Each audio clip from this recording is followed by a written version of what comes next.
Good morning. We are continuing with Tractate Eruvin, the first chapter, Movishu Gavoya, and today we're learning Daf Tes 9.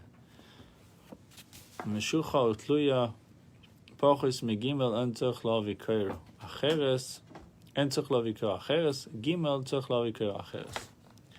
So it says, if it was less than 3 tefachim away from the Mavai walls, this is really a continuation from yesterday, where Rav Ada Bar Masna said to Rava, or challenged, rather objected the statement of Rava, and he says, if oiso koirosoi, if his koira, his wall, if the Mavai's koira was meshucha utluya, was drawn away from the Mavai walls, or is this suspended between them. You can see in the diagram different examples of it. Meshucha otluya, drawn away or suspended between them. Pachos migimel, if it was less than 3 tefachim, he doesn't have to bring another koira. But if it was gimel, if it was 3 or more tefachim, he has to bring another koira. Another wall. Is on the stud that's on the side, right? If you look at the diagram, you'll see. Yeah. Meshucha, it's drawn, so you see that it doesn't touch the wall. See the first one at the top, mm-hmm. The one with the T? Yeah, it looks like a T instead of touching it. Oh, yeah, they're not touching the walls, right? But they're less. That's what Meshucha means. They're drawn away. But Tluya, it's suspended, it's up in the air. Okay. So Rabbi Shimon Gamliel, so there's less or more. If it's less, he doesn't need to bring, but if it's more, he needs to bring a different koira. Rabbi Shimon Gamliel says, Pachos midal tzorch havikor acheres, daled tzorch havikor acheres. He said if it's less than 3, the 4, he doesn't have to bring another koira. But if it's more than 4, or it's 4 and more, he has to bring another wall. My love. So what does the Baisa mean by terms drawn away or suspended? Meshucha mibachut, drawn away, means that the koira is outside the mavai, supported over the street by pegs. Useluya mibifnim, and suspended means that the koira is inside the mavai but suspended between the walls. So it says that the koira had to be supported by something, cannot be floating in the air. So in this case, it says meshucha mebachut, that it's supported over the street by pegs. The Gemara says, look, it's not necessarily that it's suspended and it's supported by the pegs. Idi ve'idi mi bifnim. Both terms refer to koiros that are inside the mavai, but do not reach the walls. Meshucha meruach achas. What cases they're referring to? Drawn away from one side, that is removed from the wall only on one side. Meruach achas useluya mishteruchos, whereas suspended refers to a koiro that is removed from the wall on both sides. If so, why did the Baisa have to state both cases? On one side, this is finally we got to this word. We know that in the beginning, in the introduction, we had this. I remember correctly. No, in the actual introduction it says lovud. If you look at page. It doesn't have a page number, but it's XXVII. It's a general introduction, so it speaks about lavud. So what is lavud? It's under the category of leniencies regarding partitions. So the oral law handed down from Sinai, which we call Halacha Moshe Sinai, provides several leniencies in regard to partitions. One of the leniencies is called loved. There's another leniency called good, There's different types of good, achis mechitzo and asik mechitzo. But we'll discuss lavud right now. So what is lavud? This provision allows us to consider two solid surfaces separated by a space measuring less than 3 tfachim as closed.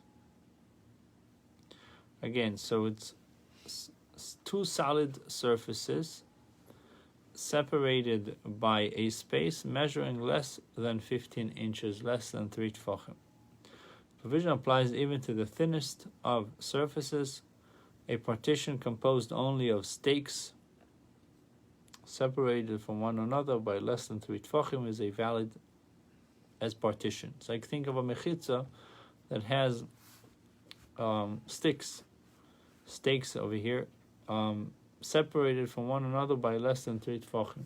So the gap between one stick and the other is less than 15 inches.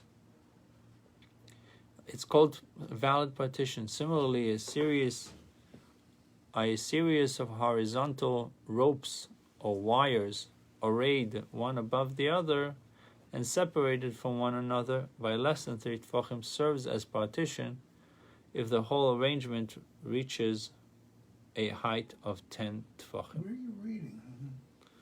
In the general introduction, in the general introduction. I read the what is lavud, because I'm done with it, but we're getting now to the Gemara. It speaks about the concept of lavud. So the Gemara says, Meruah chachas amrin on lavud. If you look at 9a1 on the right side, on one side alone we apply lavud to consider the kaira as connected. Consider the kaira as connected to the wall if they are within 3 tfachim or within 4 tfachim according to Rabbi Shimon Gamliel. Mishtei ruchos lamrin lavud. But on two sides we do not apply lavud. Kamash malan. By presenting both cases, the Baisa thereby teaches us that lavud is applied even on both sides. This is like a sukkah thing. Yeah. Rav Ashi Omar meshucha hi vetluya.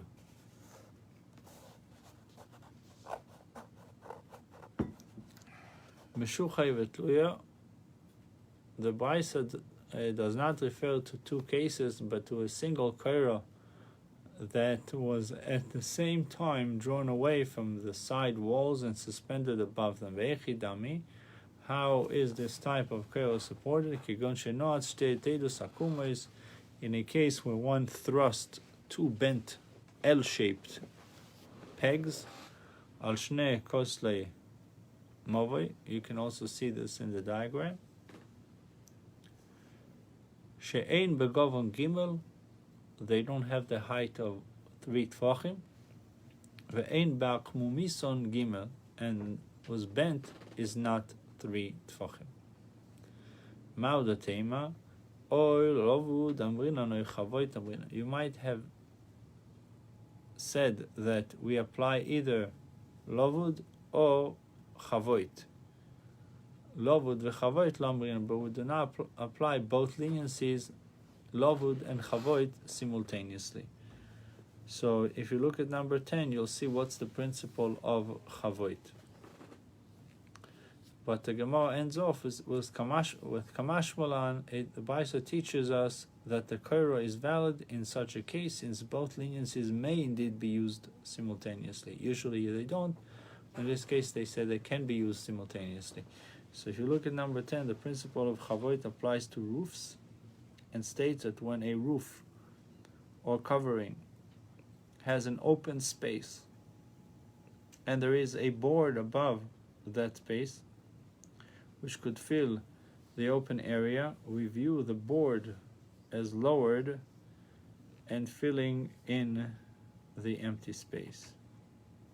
Since both of these principles are laws given to Moshe at Sinai and not based on logical considerations, it could be argued that they cannot be used simultaneously unless we have a definite tradition permitting this.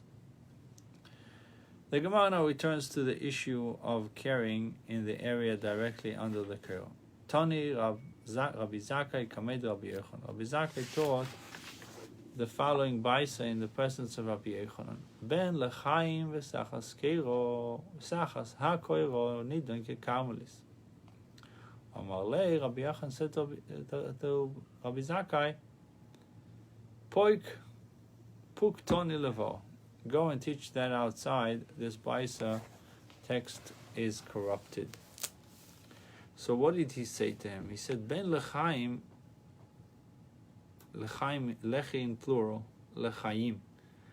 So the area opposite the lechi, v'tachas hakor, and under the kairo, is judged as a karmelis. So he said to him, Rabbi Yochanan said to Ben Zakkai, go teach it somewhere else because it's not supported, or it's in his view it's corrupted. And she said, So what did he really was trying to do? If you look at 12, it says between the lechis, a mavri needs only one lechi. The expression between the lechis refers to the lechi of mavris. In general, that is the area between the lechi of any given mavri and the wall opposite it. Let's see. Amar Abaye, Mistabo Milti Rabbi Yochanan Tachas Akira, Aval Ben Lechaim Osu.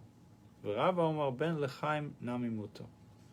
It seems reasonable to assume that Rabbi Yochanan's words of disapproval refer specifically to the Baisa's prohibition against carrying under the Kaira. It is only in regard to this that Rabbi Yochanan disagrees and rules that carrying under the Kaira is permitted. But as regards the area opposite the Lechi, in a Mavri that does not have a Kairo, Rabbi Yochanan agrees that it is prohibited to carry there.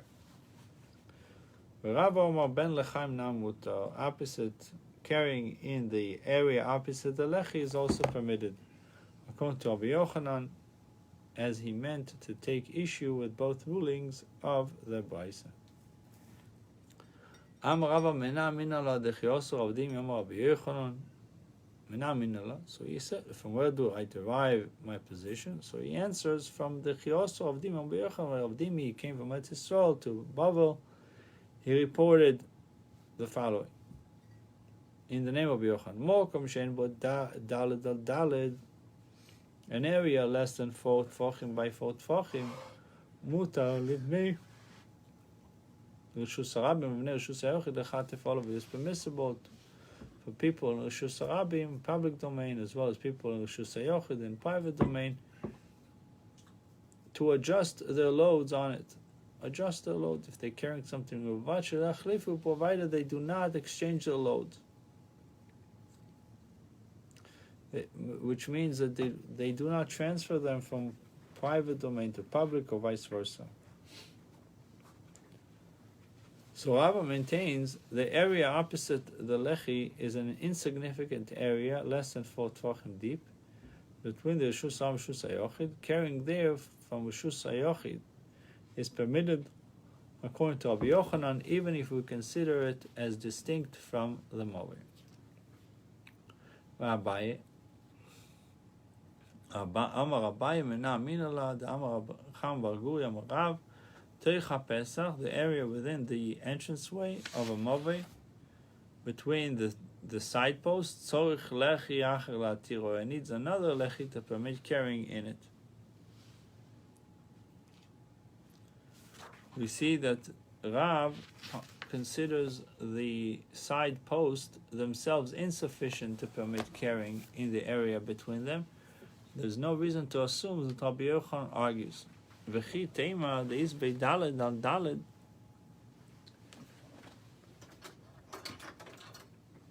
V'chi seima deis beidaled al daled. And if you will assert that the entranceway contains an area of 4 tfachim by 4 tfachim, v'amar Rav Chanin v'Rav Amar Rav, Teicha Pesach, the area within entranceway of a Mavri, Afal pi she'en bo daled al daled tzorich lechi acher latiro, even if it does not contain an area of 4 by 4 tefachim, still it needs another lechi to permit carrying in it. We see that one may not carry opposite the lechi, even if the area is less than 4 tefachim deep. Rava osam the fasuach lekharmelis.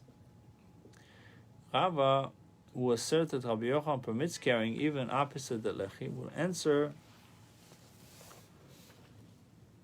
to Abaye's proof.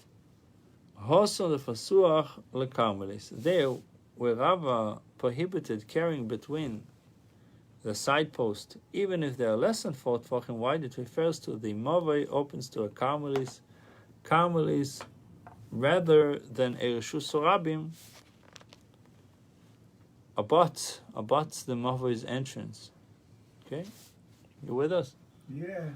Aval reshus sorabim ma'ishori yetziva be'aro v'geira b'shmei shmayo. But when the mavoi opens to reshus sorabim, what is the law?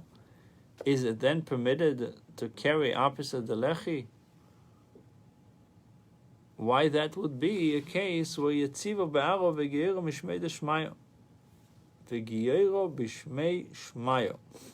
The citizen is on the ground, while the alien is in the high heavens. Verse 26.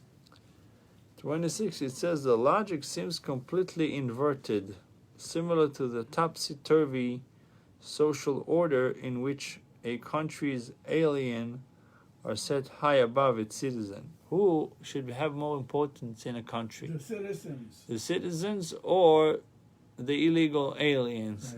Right. Well, here's the resident aliens.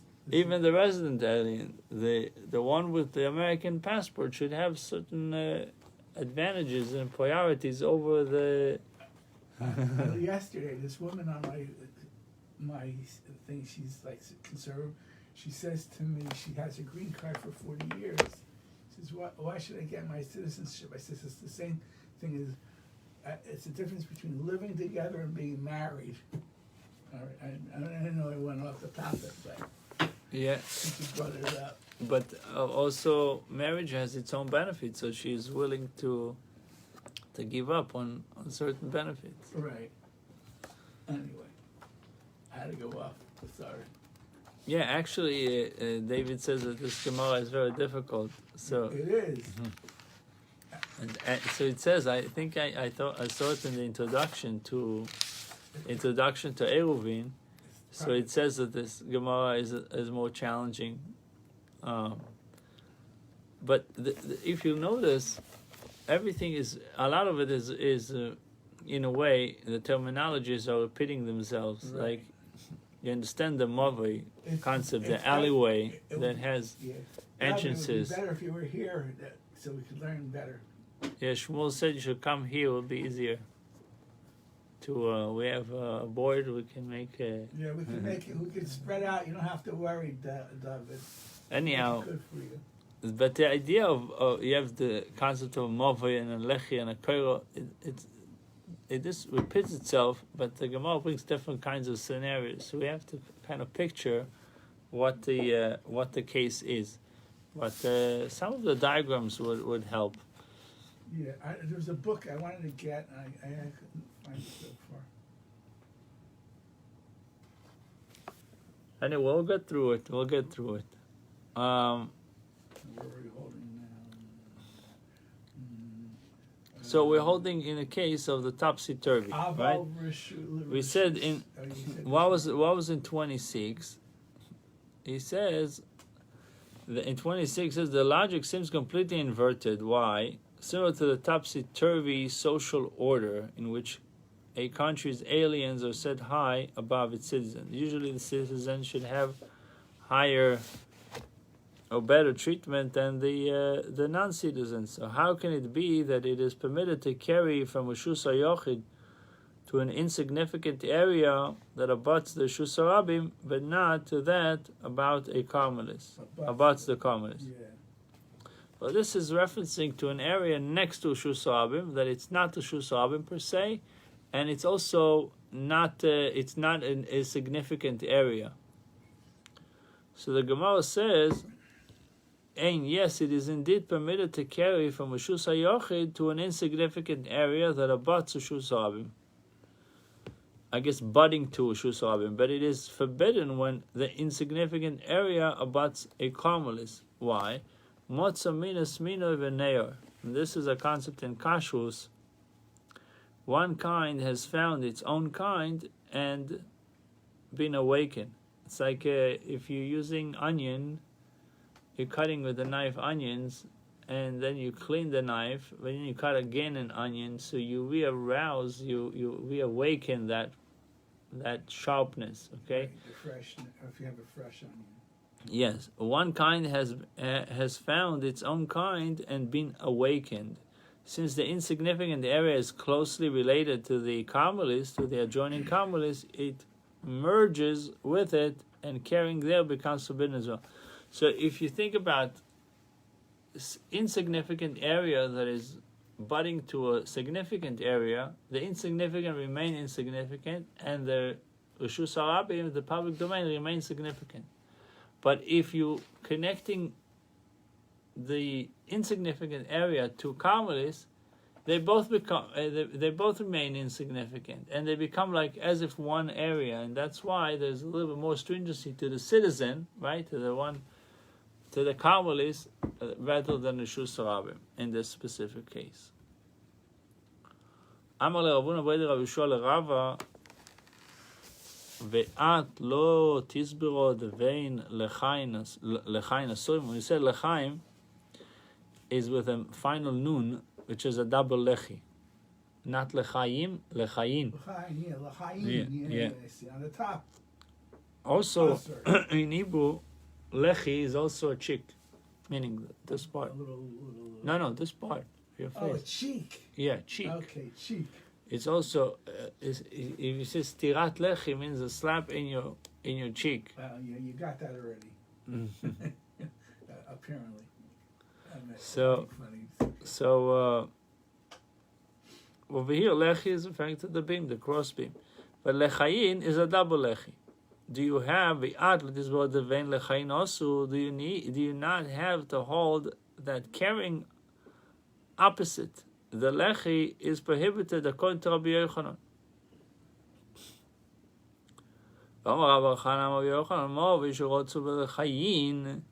In the case of a movie that one lined with a succession of lechis along one of its sides.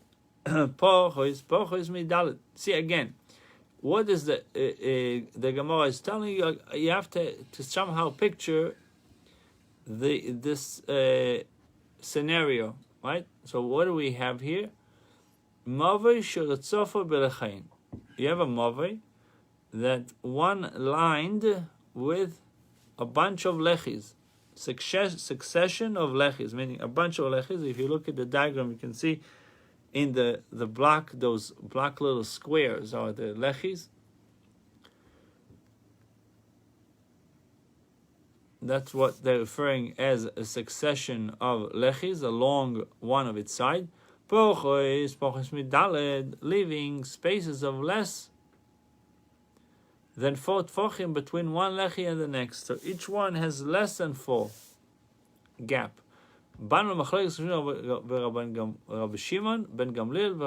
So this brings us to the disagreement between Rabbi Shimon Gamliel and the rabbis.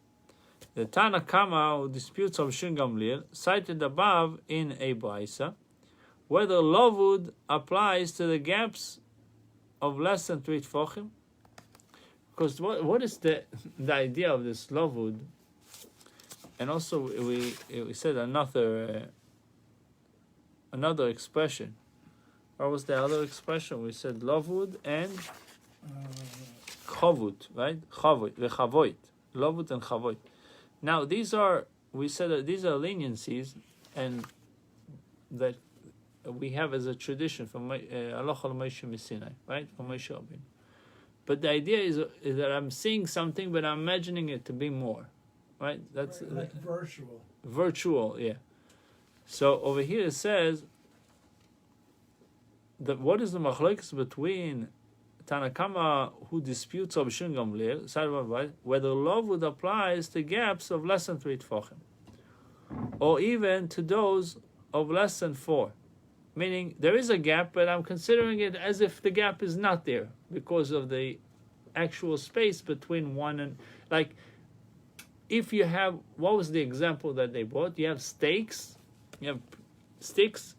and one has let's say less than 3 tefachim from the other, so I will consider it as if it's a partition, even though there is spaces in between, but I will... Virtually, it's a wall, right?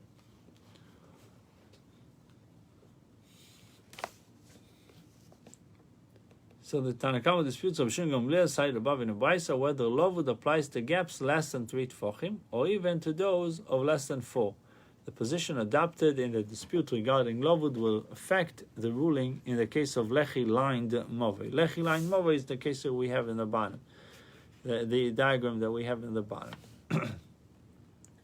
We have to understand that this Gemara, at least in the first chapter, is dealing with so many cases of Movei. Right. It's really the main thing is, can I carry in this Movei or not? Right. That's what it boils down to. And how do I improvise or alternate this Movei that I might be allowed to do it? Right. So if we have a common area between my house and your house, can we carry in this chotzer, right?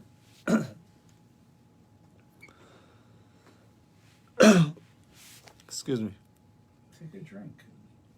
Rabbi Shimon Gamliel דאמר Lovud משתמש את חודוי פנימי של לחי הפנימי. According to Rabbi Shimon Gamliel, who holds that we apply Lovud to spaces of less than 4 tefachim, I guess less than 20 inches, one may carry in this lechi-lined movei until the innermost edge of the innermost lechi. So you can carry up to this lechi, to the last one. Are we using this diagram now? Yeah. So wait a minute, now you have these 4 studs, which are the lechis, right? 3, I see. I see. I don't know why you don't see 4. I see 4. But anyway, so the third one you can go. Okay, let's say. It says you can go up to the third one. Okay. But that's according to one opinion. According to the rabbis who hold that we do not apply Lovud to spaces 3 tefachim or more, only to less than 3 tefachim. But if it's 3 or more, we do not apply Lovud. I'm not saying it, imagining it as a partition. One may carry until the innermost edge of the outer lechi. Aval ben lechayin or lechayayin dechulei alma also. So, but everyone, Rabbi Shimon Gamliel and the rabbis agree that carrying opposite the lechi is prohibited. The question is only whether to view the successive lechis as independent or as one. That's really what Lovud would do. Lovud would consider them as one. So that becomes like a virtual wall there. Correct. How then can Rava maintain that Rabbi Yochanan permits carrying opposite the lechi? Rava counters this objection by asserting that 9a4 Hosom Nami, there too, in the case of lechi lined mavoi, the fasuach lecharmelis refers to a mavoi that is open to a carmelis, as Rava asserted regarding Abaye's proof above. But when the mavoi opens to Reshus Harabim, what is the law? If the mavoi is open to a carmelis, it's one thing. Then it's permitted. Aval Reshus Harabim, did he agree? Did he permit carrying? Why, that would be a case where the citizen is on the ground while the alien is in the high heavens. Again, we look at 32. It takes us to the note 26, which we spoke about the logic seemingly inverted, the topsy-turvy, upside down, inside out. The Gemara says, yes, ein, Motzo minus mino veneo, there is indeed more reason to prohibit an insignificant area bordering a carmelis than one bordering an Reshus Harabim. So there's more leniency to a insignificant area bordering Reshus Harabim than insignificant area bordering a Carmelis. Remember, Carmelis is not a public domain and not a public domain. Like a flower pot or something. It's not private and not public, but it has its a specific measurement. It can't be higher than 10. Its size cannot be, right? It says a Carmelis, you have an area classified as Reshus Harabim, in an area which cannot be classified as a public domain because it lacks the necessary conditions, is not set aside for public use. It's less than 16 amis wide. That's what we said about Reshus Harabim. Less than 16, it's not set aside for public use. It cannot be classified as private domain because it does not have the required partitions, doesn't have the walls. Example for Carmelis is an open field, empty lot, or most elevations in Reshus Harabim, suddenly in the middle of a public domain. If you have a certain elevation, if it's more than 3, it's from 3 to 10 tfachim above the ground, it's considered a Carmelis. Another requirement for a Carmelis is that it also have a minimum dimensions of 4 by 4 to qualify as a Carmelis. If not, it becomes a mokum p'tur, which is a whole another area. That's really 4 reshuyos. We have 4 domains. If it's not a Carmelis, it's not reshus, it's not public, it's not private domain, then it becomes mokum p'tur. Lacks the dimensions of a Carmelis. Its width is less than 4 tfachim.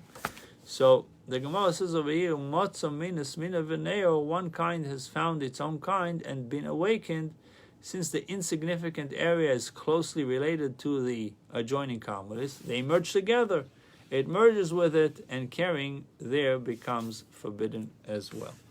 That shows you when a very weak comes to close to a very strong, it remains nullified to the strong. It remains nullified to the public domain.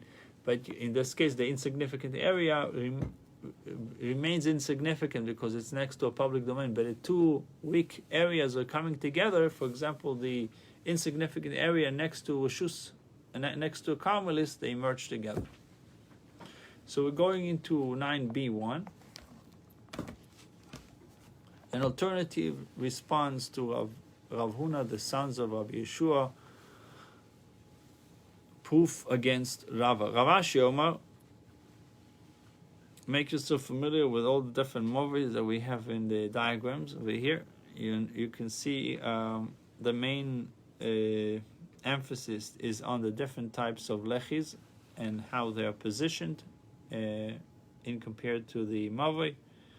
So Rav Ashi Omar, kigon sherotzvo belechaim pachos me'arba, where one lined the mavoi's wall with lechis spaced less than 4 tfachim apart, b'meshech 4 ames, along a length of 4 ames into the mavoi. The Rabbi Shimon Gamliel, the Omar Amrinan Lovud, according to Rabbi Shimon Gamliel, who says that we apply Lovud to gaps less than 4 tfachim, and I consider it as a 1 koira, 1 lechi. The lechi are viewed as a partition, as 1 wide lechi of 4 ames. And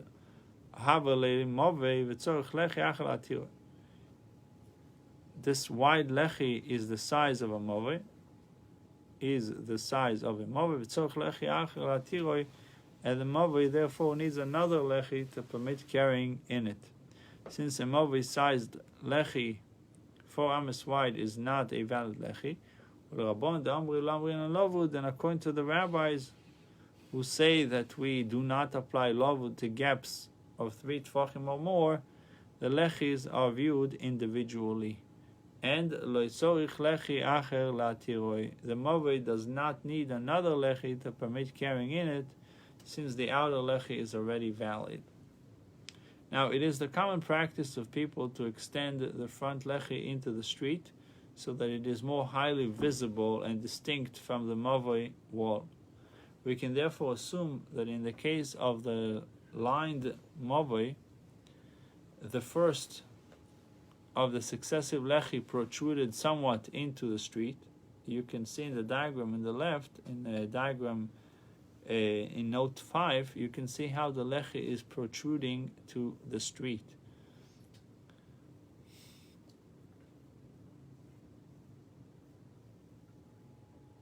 Let the protruding part of the front lechi be like a lechi that is visible from the outside and flush on the inside. No additional lechi should be necessary, since the part of the front lechi that protrudes into the street qualifies as a lechi that is visible from the outside. Was this explanation necessary for anyone other than Rabbi Yochanan? It is Rabbi Yochanan's statement that we are trying to explain.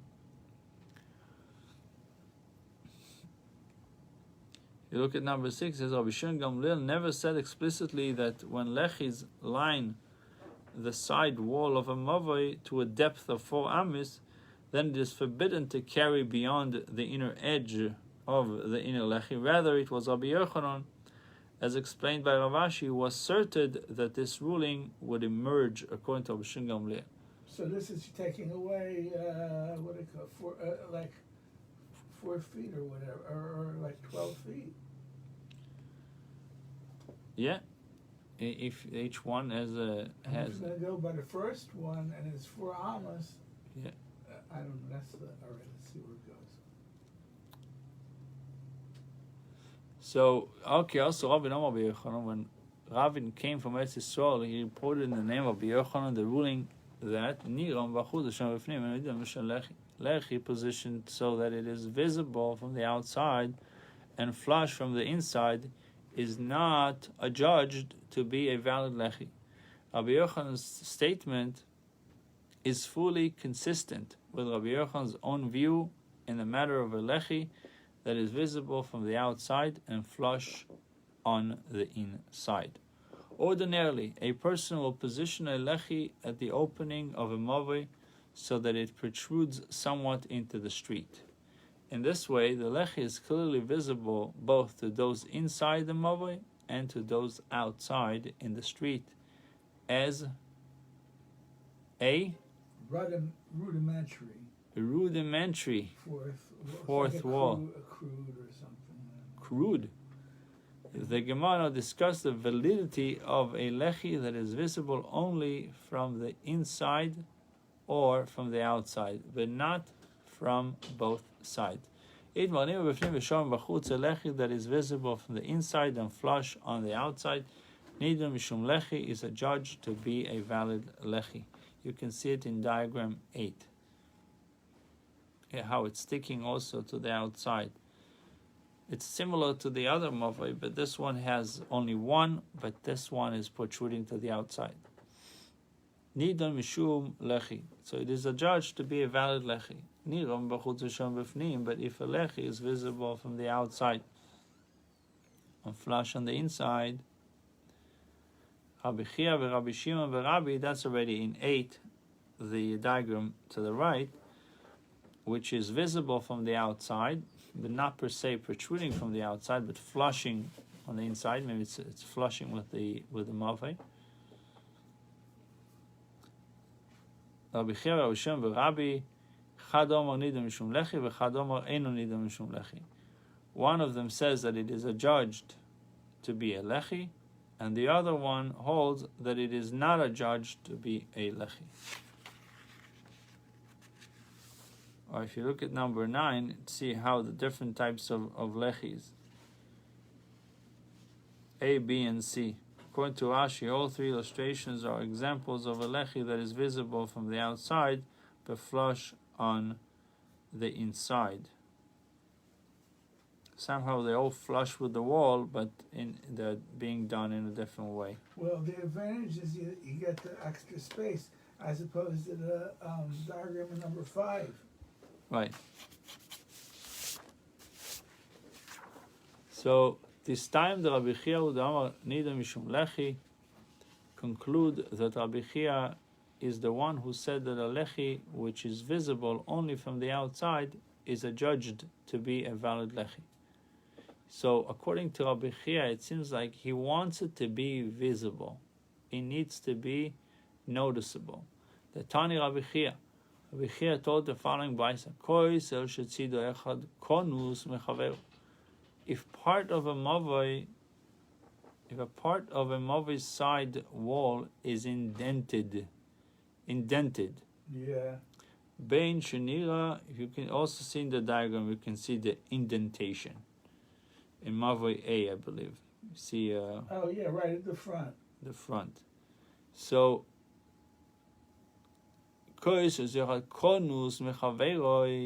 if part of a Mavoi side wall is indented, whether it results in a lechi that is visible on the outside and flush on the inside, or whether it results in a lechi that is visible on the inside and flush on the outside, Nidan Mishum Lechi, it is adjudged to be a valid lechi. This time, the Gemara asserts that indeed you may conclude that Baisa clearly holds that a lechi visible only from the outside is acceptable. Since Rabbi Chia taught this Baisa, we can assume that it reflects his personal view. We have determined which of the two views above held by him. But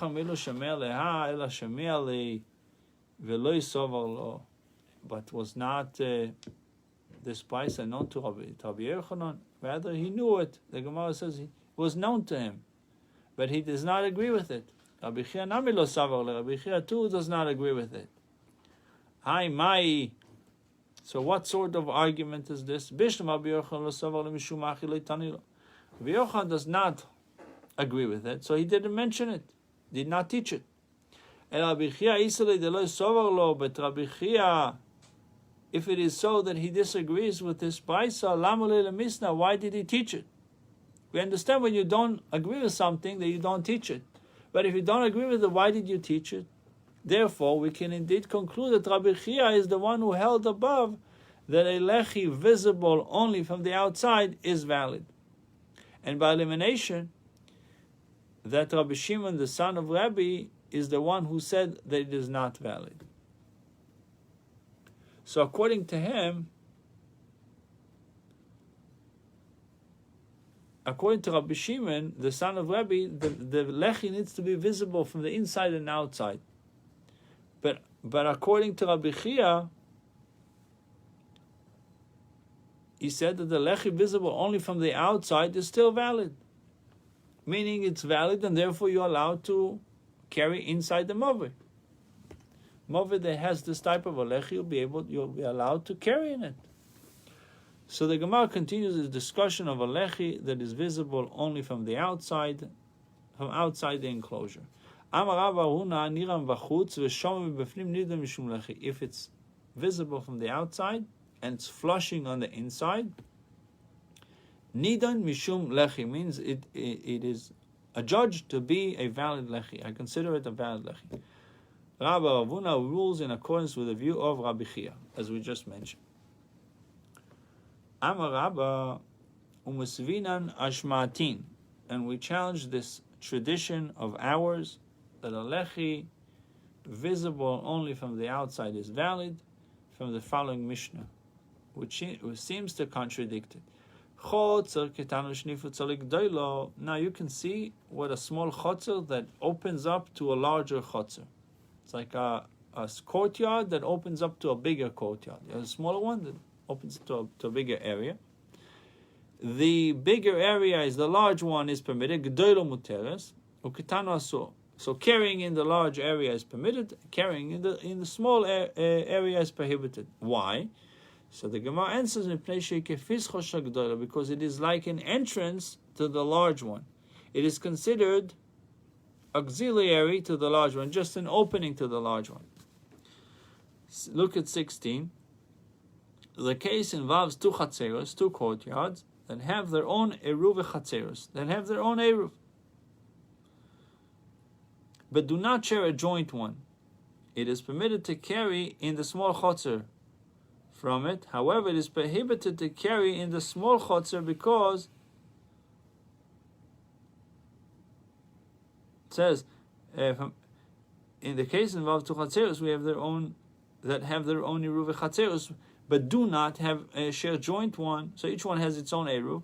It is permitted to carry in the large chotzer, in the large one, because from its perspective, a wall separates the small chotzer.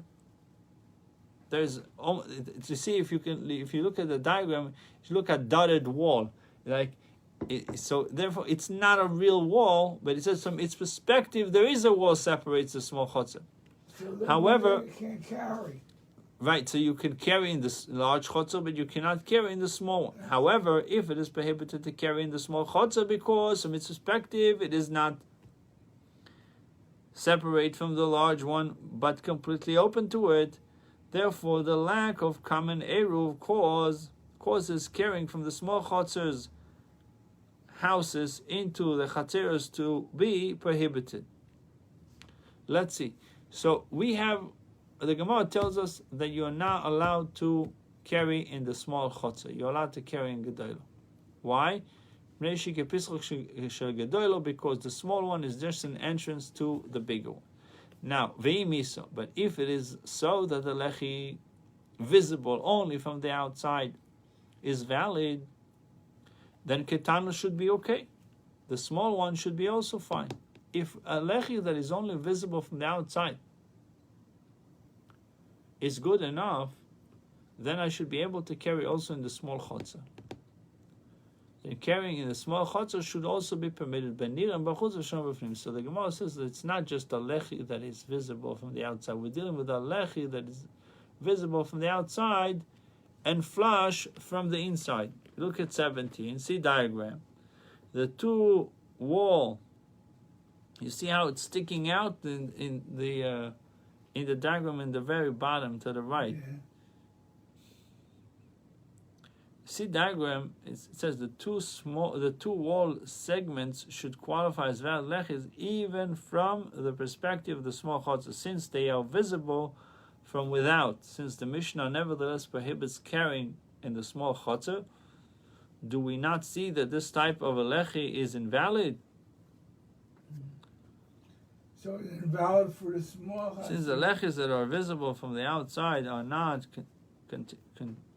But wait a minute. Okay, so they're visible from the small. contagious. The katana.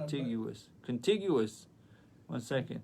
It says, read 18. Since the lechis that are visible from the outside are not contiguous with the side walls of the small chotzer, they are not valid lechis according to all views. Okay, whatever. But why is it you're not allowed to carry in the small one? So the answer the Gemara gives you is that the small one is almost like nullified to the bigger one. Okay? Yeah. When you look at 16, it says it is prohibited to carry in the small chotzer because from its perspective it is not separate from the large one. So you have two perspectives. You have the perspective of the large one, the way it looks on the small one, and you have the small one, the small chotzer, the way it looks on the bigger one. The perspective of the bigger one, there is a wall separates. We are two different entities. My yard and your yard, let's say I have the large one and you have the small one. From my perspective, there is a wall between us. From the perspective of the smaller one, there is no separation. From its perspective, it is not separate from the large one, but completely open to it. Therefore, the lack of common eruv causes carrying. So the reason why you cannot carry in the small is because the lack of eruv. The lack of common eruv causes carrying from the small chotzer houses into the chatzeros to be prohibited. So But I think in the small chotzer itself, you'll be allowed to carry. within the small chotzer. Within the small chotzer, you'll be allowed to carry. Right, but the carrying from the small to the big one would be a problem. The people, the two houses, they're stuck inside there, on the the top of. It's not a house; it's a chotzer. Okay, in this diagram, No, Are you looking at 9b2? yeah. So 17. so it's chotzer. It's not a house. Chotzer is No. not a house. There are houses inside the chutzner. No. Chotzer is like a backyard. But okay, look at the diagram there at the bottom of 17. What is that? It's like a small area that opens to a bigger area. True. That's it. That's all it is. Why did they put houses, little houses in it? Where do you see houses? What do you mean? In the bottom of 17. I don't see a house. It's a small chotzer, large chotzer.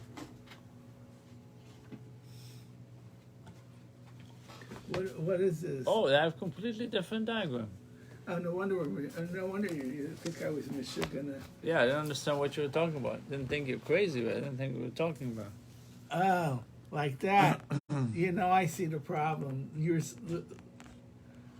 Yeah, but now that I'm looking at it, so in your diagram, so they still made it a little different. They make a bigger one going into a small one, but you still have the dotted wall, True. which is an imaginary wall. True, I got that. And the small area is imagining that it exists, that it doesn't exist, and the large area imagines that it does exist.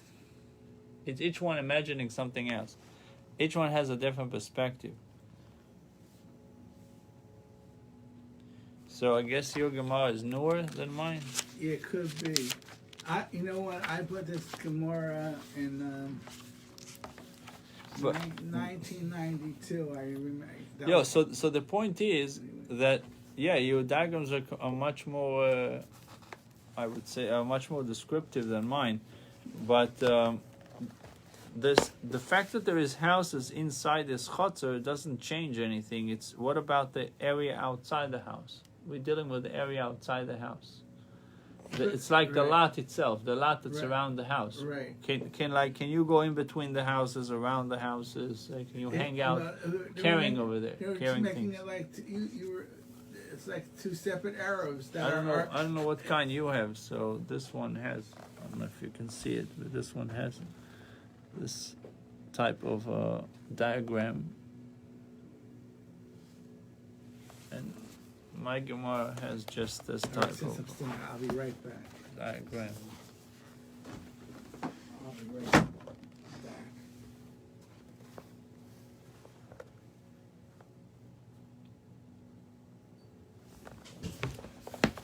Anyhow, so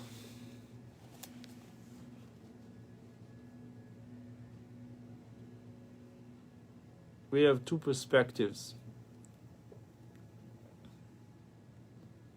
The case involves, in 16, the case involves two chatzeros that have their own Eruv chatzeros. So Eruv chatzeros will allow you, if we take food from a few people and make an Eruv, that we can carry from within the perimeter, within the closed area. So in this case, involves two chatzeros. We have two areas that they have their own Eruv chatzeros. Each one did their own Eruv separately. We'll call them two communities, but do not share a joint one. They don't have an Eruv that allows them to carry from one place to another. So it is permitted to carry in the large chotzer. Obviously it's permitted because it has an Eruv. From its perspective, a wall separates the small chotzer from it. It's a wall, they're not connected to the small chotzer, even though it doesn't exist, but its perspective there is. That's why if you look at the diagram, it says like dotted one. However, it is permitted to carry in the small chotzer. It is prohibited to carry in the small chotzer because from its perspective, it does not separate from the large one, but completely open to it. Therefore, the lack of common Eruv causes carrying from the small chotzer's houses into the chatzeros to be prohibited. Where are we holding? Just turn the page. No, Amar Rabbi Zera. So benichnosin koisa ketanu legedolim. Okay. This Mishnah. So this Mishnah refers to a case in which the side walls of the small chotzer extend several amas into the large chotzer. And that you can see in 18. You can see how it's sticking out a little bit.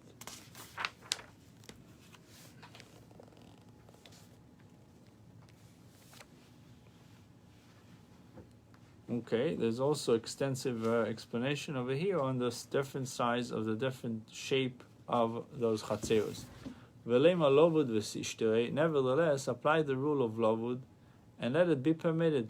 Meaning, consider the spaces between the side walls of the two courtyards, of these two chatzeros, as sealed because of the principle of lavud.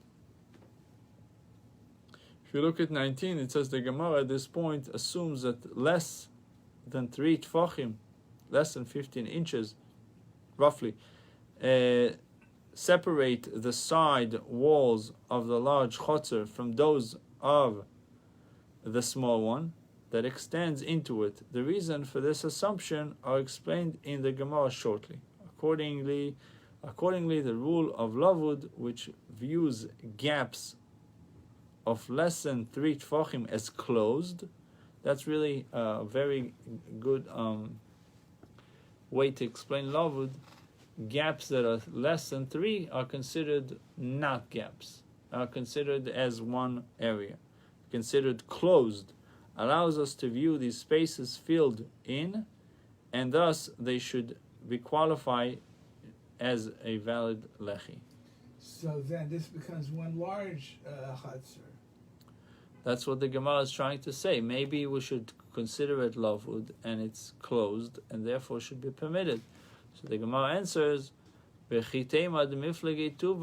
you will say that the Mishnah refers to a case in which the extending walls of the small chotzer are very far, 3 tfachim or more, from the side walls of the large chotzer, which is too far to apply the rule of lavud. Remember, we said we can only apply the rule of lavud if it's less than 3. Tani the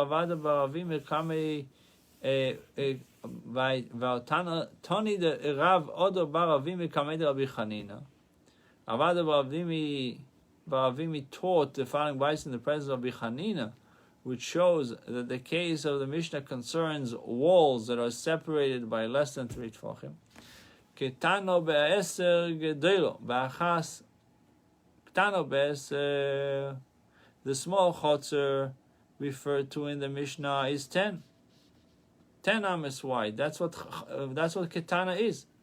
What is gedoilo ba'achas esrei? Gedoilo, the large one, the large chotzer is 11 ames wide.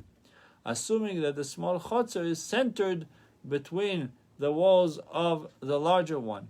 Less than 3 tfachim separate the walls of the two chatzeros. So we are left with the original question. Why not permit carrying in the small chotzer through the lechis that are visible from the outside? Should be able to carry inside the small chotzer. The case of the Mishnah is one in which the extending walls of the small chotzer are 2 tfachim. Are 2 tfachim distant from one wall of the large chotzer, and 4 tfachim distant from the other wall of the large chotzer. Therefore, the rule of lavud can be used only on one side, even if we validate a lechi that is visible only on the outside. The opening of the small wall, the chotzer, has only a single lechi, which is insufficient to close it off from the large chotzer. Again, even if we validate a lechi that is visible only on the outside, that's really the discussion all along. So why not to validate? We had the opinion of Bechia, who said it's okay to validate a lechi that is only visible from the outside but flushes on the inside. It's not noticeable on the inside. So he says, even if we validate a lechi that is visible only on the outside, the opening of the small chotzer, the small the chotzer has only a single lechi, which is insufficient to close it off from a larger chotzer. Then apply the rule of lavud on the one side and let it carrying in the small chotzer be permitted, according to the view that the opening of the chotzer requires a lechi on only one side to partition it. You can see in the diagram how it changes. Each one has its own identity, its own shape, its own sizes. We have, for example, one that they're all 11 ames by 10, meaning that the small chotzer is 10 ames, the large chotzer is 11, but the depth between the difference between the large and the small, in one case it's 3, in another case it's 2 on one side and 4 and 3 on the other side, which makes it much more interesting. Area is viewed as it were filled in.